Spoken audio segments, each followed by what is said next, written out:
I'm Kendra Cook, your host for the DCTV Daily News program out of Dove Creek, Colorado. The Dolores County Broadcasting Network is the producer of DCTV with support from the Southwest Colorado TV Translator Association. That's the Special District Association responsible for bringing the area free to access TV stations over the air by antenna. This is a community TV station, so if there is a news story or event information that you would like to share, you can call us and leave a message at 970-677-4119. And if you're a business or organization, we welcome you to find out about sponsorship opportunities for banners or video segments run on the channel. This is the Wednesday program for May 13th, 2020. DCTV Daily News. Everyone's question seems to be, when can we get back into our restaurants? They have been open for sit-down business over in Utah, and with 0 cases here in Dolores County and just 2 to 3 restaurants in Dove Creek, why aren't we reopening too? So the skinny on the restaurant openings here in Colorado is that Governor Polis said that in-person dining could resume in 2 weeks. The Durango Herald reported Governor Jared Polis said he expects restaurants across Colorado will be able to reopen to in-person dining with restrictions in about 2 weeks. In a Zoom meeting with journalists and small business owners to discuss issues businesses are struggling with under state restrictions to slow the spread of COVID-19, Polis said guidelines for in-person dining will be released about 1 week before the in-person dining is allowed. We don't have enough data to set a date today, Polis said. He added that he expects the date for in-person dining to be set in about 10 to 12 days. We hope to make the decision soon. Quote, some counties, he said, have been given special permission to begin in-person dining with reduced capacity restrictions, including Mesa County, where restaurants in Grand Junction are allowing in-person dining at 25% of capacity. Tim Walsworth, executive director of the Durango Business Improvement District, said local officials are pushing Polis for a plan to reopen restaurants. After the Red Snapper announced it would be closing after 35 years in operation in downtown Durango, Walsworth said, quote, we're asking, what is the current thinking? Because that will allow restaurants to plan instead of being stuck in limbo land. With COVID-19 restrictions expected to gradually ease in the coming months, Polis said businesses should be prepared to cooperate with local public health officials to conduct contact tracing if an employee tests positive for the novel coronavirus. Quote, we'll want to know who sits next to the person, how to get in touch with employees, he said. If an employee does test positive, Polis said it is likely people working on that person's shift would need to be tested, or possibly tests would need to be given to everyone employed at the business. Polis also recommended workplaces and businesses encourage the wearing of masks. It's important for businesses to be proactive, he said. I think wearing a mask is a very good policy. It's good for employee morale and for customer morale. Customers are likely to turn away if they see people not wearing masks, he said. A slow tourism season should be expected, he also said. Airlines have cut back. I expect some tourists, but not nearly the numbers we have had, he said. Businesses are likely to be open under some COVID-19 restrictions this summer, but Polis cautioned the number of tourists will be, quote, a tiny fraction of what we normally see. In a separate story, it was reported that the Aspen Tourism Organization will be spending $1 million to attract tourists back into their market. And of course, if there is an easing for travel and more people mingling, and the dreaded hypothetical second surge occurs, you can bet that all of these easements will be shut down again, and that the threat or fear of such an unknown future is absolutely not functional for most all types of businesses for 2020 and beyond. Again, DCTV will report if there is any word on the Dolores County request for exemptions, but that is not expected until about 2 weeks in any case. Remember, there is still takeout available from food establishments here in Dove Creek, and the new bar and pizza place is starting its training to be opening hopefully later this summer. The Journal just reported on the Montezuma County coroner questioning that the state moved a death that was from alcohol poisoning to COVID-19, and what many doctors and reporters have been noting, that there are both financial incentives for hospitals to list COVID-19 as the cause on the death certificate, along with first-hand reports that people who have underlying conditions that may present as death as part of the natural progression of aging are also being noted very generously as COVID-19 related. The Journal writes that the Montezuma County Coroner's Office has disputed the state's claim of a third fatal case of the coronavirus in Cortez after finding that the person died of alcohol poisoning. County Coroner George Devers said the person tested positive for COVID-19, but an investigation by him and the pathologist determined the cause of death was ethanol toxicity. The person's blood alcohol content was 0.55, Devers said. A BAC of 0.3 is considered lethal. And later on this week, we'll have a report on what the COVID-19 testing is really all about.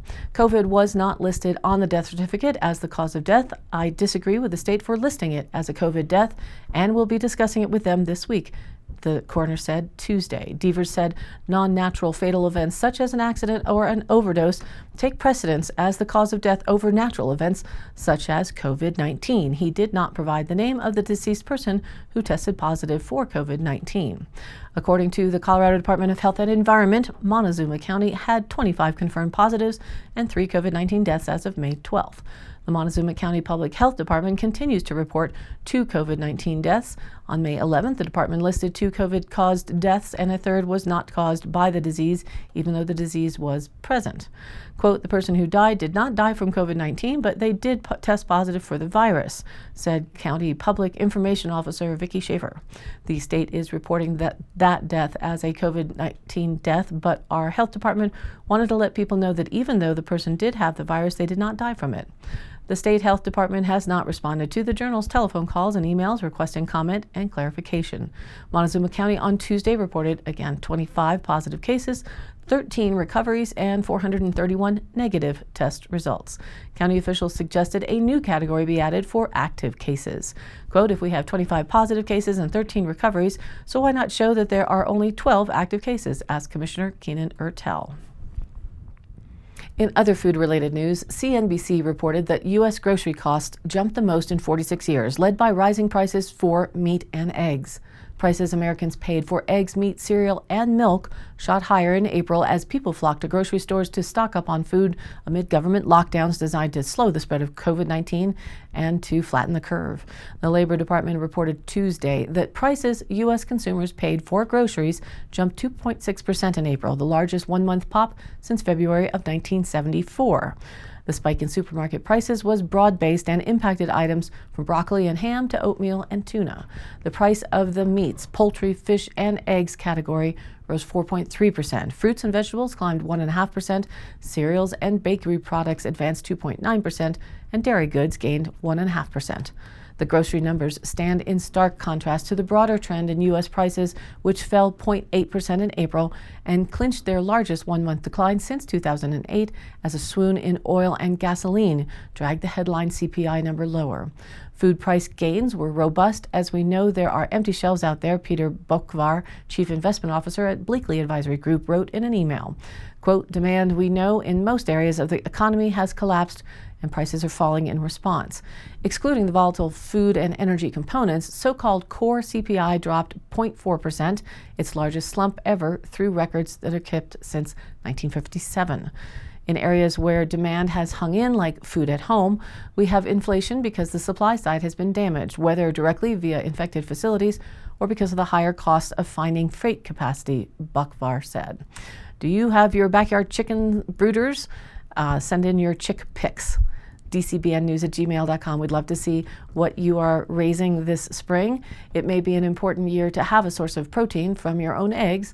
Simple to do, and you can have them in town. You just can't have roosters in town. And as the temps appear to remain above freezing overnight, a garden for food sources is, of course, also a great idea any year, perhaps this year in particular. Don't forget, if you are interested in starting up a farmer's market later this summer in Dove Creek, please contact the Dove Creek Chamber to see how this could be accomplished. The phone number is 970-560-2856. And now let's take a look at the local weather as the winds continue to blow and the days get warmer. Today is another red flag warning as the dry, windy weather creates a potential for fire fuel, so no fires outside or sparks that could get out of control. That's in effect until tonight, Wednesday at 9 p.m. The day will remain sunny with a high near 69 degrees and breezy with a southwest wind at 15 to 25 miles an hour. Mostly clear tonight with a low around 41. Again, breezy with a southwest wind at 15 to 20 miles an hour, reduced to 5 to 10 on the overnight. For Thursday, we're looking for another sunny day with a high near 70 degrees. Southeast winds just 5 to 15 miles an hour. For Thursday night, Burger night, mostly clear with a low around 43 degrees. Then on Friday, mostly sunny and a high around 72 degrees. Southwest winds start at 5 to 10 miles an hour in the morning, and there'll be some gusts on Friday to 20 miles an hour. For Friday night, partly cloudy and a low around 44 degrees.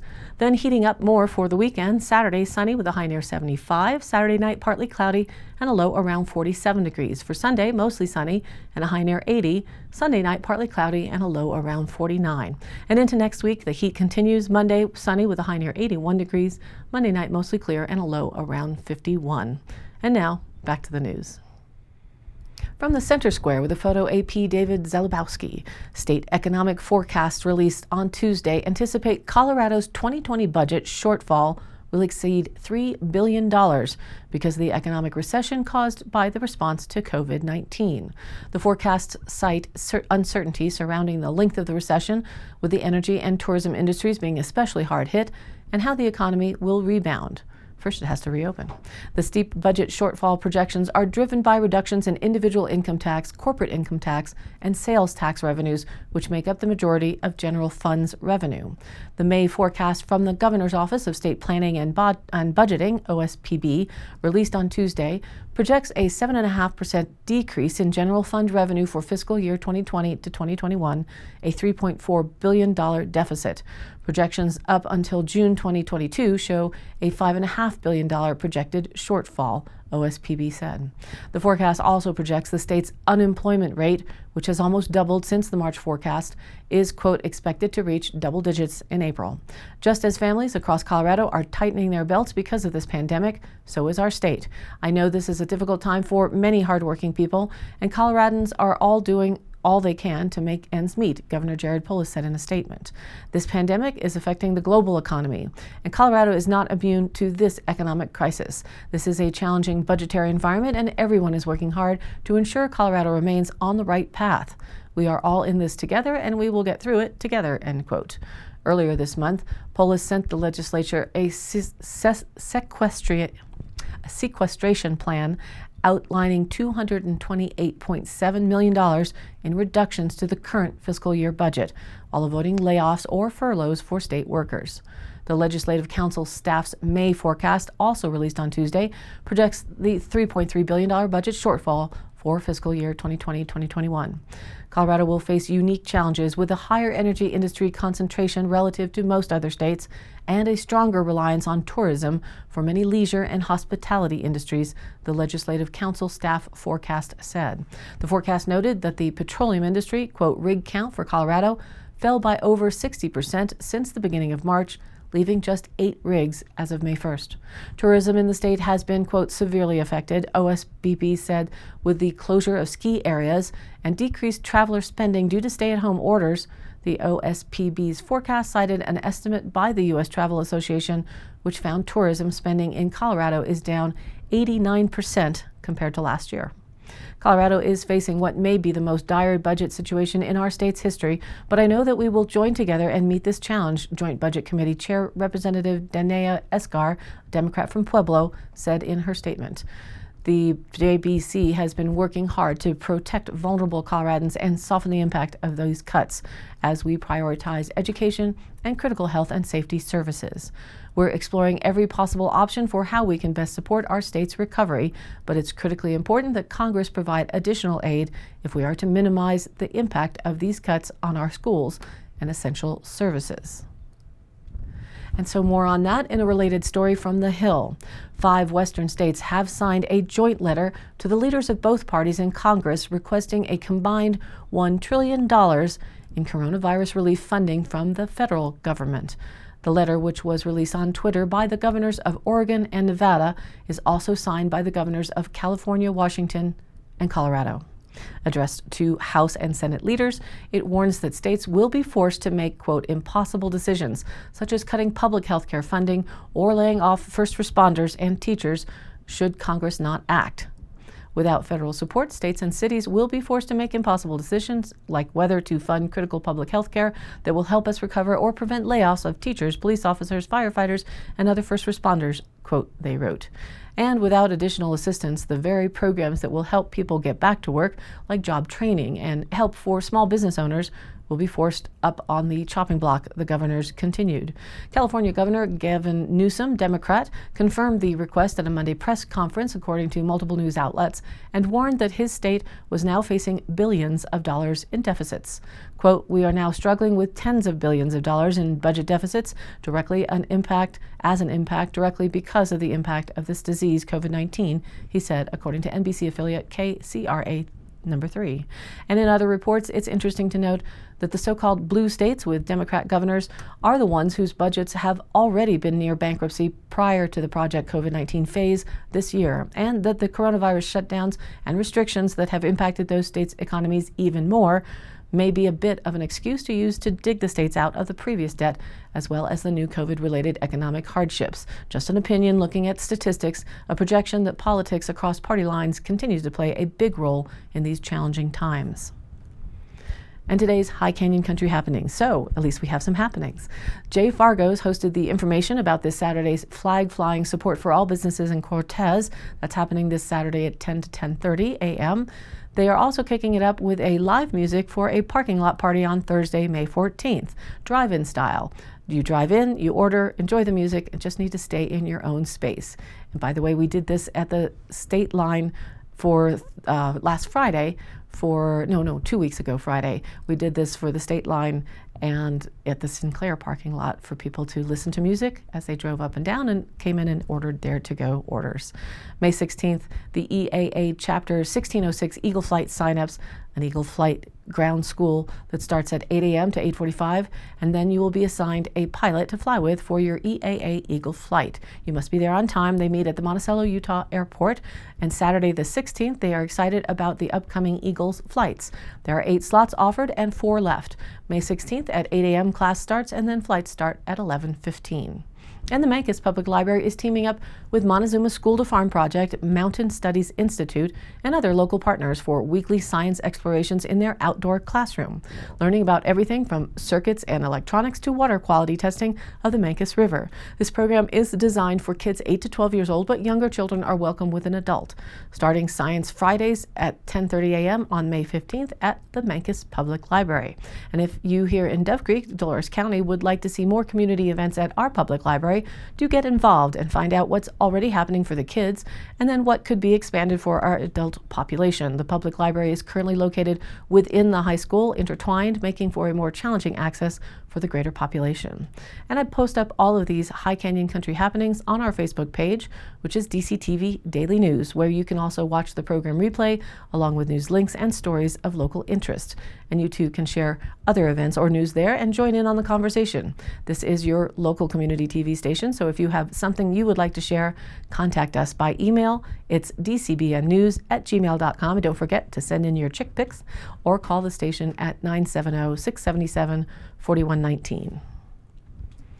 Thank you for tuning in to DCTV Daily News. Programs are broadcast Monday through Friday with replays online on our YouTube channel or DCTV Daily News page on Facebook. And if you do like the program, please like and follow us on Facebook and share it with your friends and family.